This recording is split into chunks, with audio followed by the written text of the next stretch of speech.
حضرت انس بن مالک رضی اللہ تعالیٰ عنہ فرماتے ہیں بڑی اہم میٹنگ جاری تھی، اہم میٹنگ. ایک پگلی بی بی آ گئی، دیوانی، پاگل، آ کے حضور کے سامنے کھڑی ہوگی. میٹنگ جاری تھی. پاگلوں کو صرف ان کی اماں ٹائم دیتی ہے، اس کے علاوہ نہیں کو ٹائم دیتا.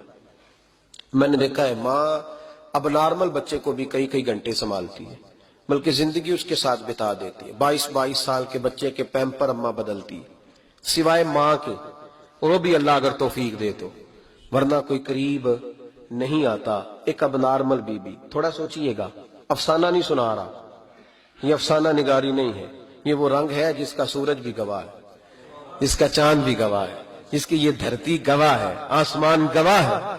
یہ وہ انداز ہے، اور یہ اس پر ٹائم نہیں لگا، صرف 23 سالوں میں ہر چیز بدل کے رہ گئی. محبوب رحمت صلی اللہ تعالی علیہ وسلم کے سامنے پگلی عورت، پھر ذہن پہ زور دینا. دیکھا ہے کبھی پاگلوں کو کوئی ٹائم دیتا؟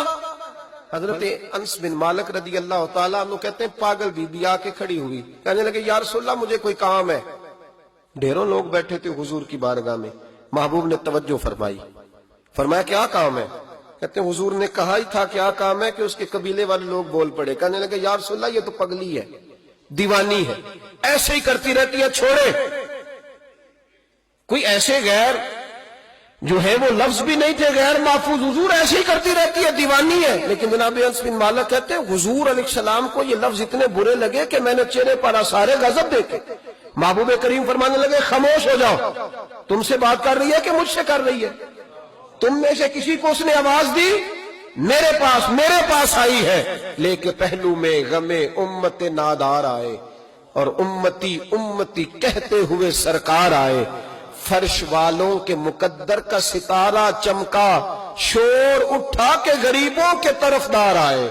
نبی کریم علیہ السلام نے فرمایا تم سے بات کر رہی ہے کہ میرے ساتھ کر رہی ہے؟ یا رسول اللہ بات تو آپ کے ساتھ، میں چپ کرو، پھر جواب میں دوں گا.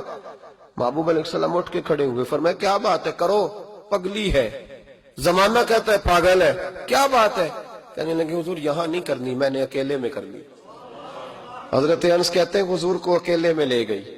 سارا مدینہ گزر کے صحرا آ گیا، ریت پہ حضور کو بٹھا لیا، محبوب بیٹھ گئے، میں بھی پاس تھا.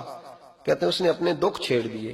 کہنے لگی حضور مدینے کے بہت سارے لوگ مجھے پاگل سمجھتے ہیں، میرے اپنے بھی میری بات نہیں سنتے، بچے مجھے روڑے مارتے ہیں. یا رسول اللہ کوئی وقت پہ کھانا نہیں پوچھتا، وہ جو سوال کرتی میرے محبوب تسلی کے ساتھ جواب دیتے. کہتے ہیں یہ واحد بی بی تھی جو حضور کو باتوں میں ٹوک بھی لیتی، پگلی تھی نا بیچاری، ٹوک بھی لیتی حضور کو. کہتے ہیں حضور اس کو کہتے کوئی بات نہیں، کھانا جب بھی کھانا ہوا میرے پاس آ جانا، میں گھر والوں کو سمجھا دوں گا، اصل میں نادان ہے انہیں بات کی سمجھ. کہتے ہیں دیر تک. حضرت انس بن مالک کہتے ہیں میری بھی سوچ پرواز کر رہی تھی، میں کبھی کہیں جاتا کبھی کہیں جاتا، ایسا کوئی محبوب کہیں ہوگا نہ کہیں ہے، بیٹھا ہے چٹائی پہ مگر عرش نشی ہے. کہتے ہیں دیر تک وہ خاتون باتیں کرتی رہی، اور ایسی عجیب بات کرتی جو شاید کوئی نہ سن پائے. حضور سنتے بھی، تسلی بخش جواب بھی دیتے. اپنی مرضی سے اٹھی اور حضور سے کیا کہتی ہے؟ کہتی ہے میں اب تھک گئی ہوں، آپ جائیے، میں تھک گئی ہوں، آپ جائیے. محبوب علیہ السلام فرمانے لگے اس طرح کر، ابھی تو جا، لیکن دوبارہ جب تیرا دل کرے تو آ جانا، مجھے کوئی روک ٹھوک نہیں ہے، جب تیری طبیعت چاہے. بھائی یہ وہ انقلاب ہے جو رسول رحمت سید عالم صلی اللہ علیہ وسلم کا برپا کردہ ہے. حضور نے آنے والے کی نفسیات پہ ہاتھ رکھا، آنے والے کی نفسیات کو سمجھا. حضور نے لوگوں کو دوائی ان کے مرض کے مطابق دی، اس لیے کہ دنیا کے امراض کو جتنا رحمت للعالمین نبی جانتے اتنا کوئی جان نہیں سکتا. حضور نے کبھی بشیر بن کے کسی کو دوائی دی تو کبھی نذیر بن